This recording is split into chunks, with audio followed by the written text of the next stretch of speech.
સુરતના હઝીરા રોરો ફેરી સર્વિસમાંથી દારૂનો જથ્થો ઝડપાયા બાદ હવે જીપ્સમ રોક અને કોલસાની ઓવરલોડ ટ્રકની હેરાફેરી થતી હોવાની ગંભીર રજૂઆત થઈ છે। રોરો ફેરી સર્વિસમાં મુસાફરોના જીવ દાવ પર મૂકી ઓવરલોડ ટ્રકની હેરાફેરી કરવાનો વેપલો ખુલ્લેઆમ ધમધમી રહ્યો હોવાના આક્ષેપો કરાયા છે। રોજિંદી ફેરી સર્વિસમાં ઓવરલોડ ટ્રકો ભરીને સુરતથી ભાવનગર મોકલાતી હોવાની Surat district truck owners welfare association દ્વારા કલેક્ટરને રજૂઆત કરવામાં આવી હતી। આ મામલે કોઈ નિરાકરણ ન આવ્યું હોવાના આક્ષેપો કરવામાં આવ્યા છે। યોગેશભાઈ સેલડિયા, સુરત ટ્રક એસોસિએશન। અમારી માંગણી છે જે રોરો ફેરીમાં ઓવરલોડ માલ જાય છે એને સરકારના નીતિ નિયમ મુજબ પ્રમાણે માલ લઈ જાઓ।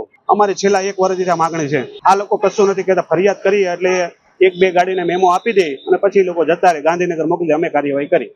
છેલ્લા 1 વર્ષ દિવસ છે ગાંધીનગર આપણે આરટીઓ ઓફિસમાં કરેલી છે। અમે મેન ફરિયાદ ગાંધીનગર આરટીઓ ઓફિસમાં જ કરીએ છીએ।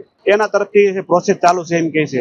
એમાં એવું છે આ લોકો પાસિંગ કરવામાં કાયદેસર સરકારનું પાસિંગ જે હોય ને 55 ટનનું એ લોકોને પાછળની ટ્રોલી કાઢી એની ઉપર ડમ્પર બેસાડી દે છે અને એને 27 ટનનું પાસિંગ કરી નાખે છે। ગાડી તમે ઊભી રાખો તો એ કાયદેસર ગાડીના પેપર માંગો તો 55 ટન પાસિંગ ના હોય છે અને ગાડી 27 ટનની હોય છે। આમાં જ્યારે અકસ્માત થાય ત્યારે ઇન્સ્યોરન્સ તમને હાથ ઊંચા કરી દે કે ભાઈ આ વસ્તુ અમારું વ્હીકલ જ નથી। રોરો ફેરીમાં અકસ્માત જ્યારે થશે ત્યારે એ વસ્તુ જ આવવાની છે કે ભાઈ આ અત્યારે ઓવરલોડના હિસાબે બોટ બુડેલી છે। જે આપણે બરોડા જિલ્લામાં જે બનાવ બનેલો એ ટાઈપની મેટર છે।